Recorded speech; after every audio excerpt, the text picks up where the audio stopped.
Оперативна інформація щодо російського вторгнення станом на 6 ранку 29 травня.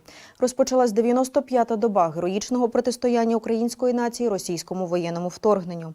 На Волинському та Поліському напрямках відзначається збільшення кількості заходів оперативної та бойової підготовки в ході перевірки сил регулювання Збройних сил Республіки Білорусь. Зберігається загроза завдання з території Республіки Білорусь ракетно-авіаційних ударів по українських інфраструктурних об'єктах. На Сіверському напрямку противник продовжує заходи щодо прикриття ділянки українсько-російського кордону в Брянській та Курській областях. Обстріляв з мінометів позиції Сил оборони у Сумській області. На Слобожанському напрямку ворог здійснює систематичний вогневий вплив для недопущення подальшого просування наших підрозділів у напрямку держкордону України. Вживає заходів щодо поповнення втрат озброєння та військової техніки. На Харківському напрямку противник основні зусилля зосередив на утриманні займаних рубежів та стримуванні підрозділів Сил оборони. Обстрілював цивільну інфраструктуру в районах населених пунктів Черкаські Тишки, Руські Тишки, Петрівка і Тернова. Продовжив заходи дистанційного мінування місцевості на вірогідних напрямках дій Сил оборони. На Слов'янському напрямку ворог активних бойових дій не проводив, вів посилену розвідку.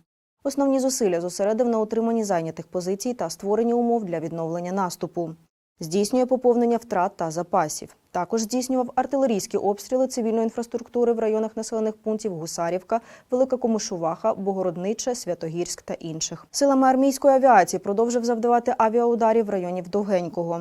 На Донецькому напрямку противник веде наступальні дії. Активно застосовує сили та засоби ракетних військ і артилерії та радіоелектронної боротьби. Збільшив інтенсивність дій оперативно-тактичної та армійської авіації. На Лиманському напрямку посилює групування. Застосував штурмову авіацію поблизу Діброви. Намагається закріпитись в районі населеного пункту Лиман. На Северодонецькому напрямку за підтримки артилерії вів штурмові дії у районі міста Северодонецька. Бої тривають. В районі населеного пункту Боброве ворог зазнав втрат і відійшов на раніше зайняті позиції. Силами штурмової авіації завдав авіаційних ударів у районі Устинівки. Окупанти намагаються покращити тактичне положення на Бахмутському напрямку. За підтримки вогню мінометів та артилерії ворог проводив наступальні та штурмові дії в районах населених пунктів Володимирівка, Василівка, Комишуваха та Миронівка. Успіху не мав, зазнав втрат та відійшов. Силами армійської авіації завдав авіаударів поблизу Яковлівки. На Авдіївському напрямку за підтримки артилерії противник намагався наступати в районах населених пунктів Кам'янка та Веселе. Успіху не мав. На Курахівському, Новопавлівському та Запорізькому напрямках активних наступальних дій не проводив. Здійснював обстріли цивільної інфраструктури по лінії зіткнення. На Південнобузькому напрямку ворог в результаті наступальних дій українських підрозділів зазнав втрат та зайняв оборону на невигідних рубежах в районі населеного пункту Костромка. Вживає заходів з відновлення втрачених позицій за рахунок перекидання резервів на загрозливі напрямки. Російські окупанти здійснили вогневе ураження цивільної інфраструктури в районах населених пунктів Лимани, Степова Долина, Луч, Партизани, Червоний Яр, Трудолюбівка та інших. З метою поповнення втрат ворог посилює угрупування знятими зі зберігання застарілими зразками озброєння та військової техніки, зокрема танками Т-62 та БМП-1.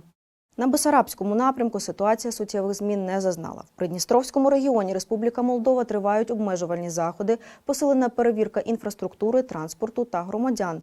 Посилено контроль за використанням автомобілів, обладнаних спецзасобами. Противник продовжує зазнавати втрат, зокрема і санітарних, що обумовлює необхідність створювати додаткові можливості надання медичної допомоги. Так, на тимчасово окупованій території Автономної Республіки Крим окупаційна адміністрація розпорядилась припинити прийом цивільного населення, щоб звільнити ліжкомісця для поранених.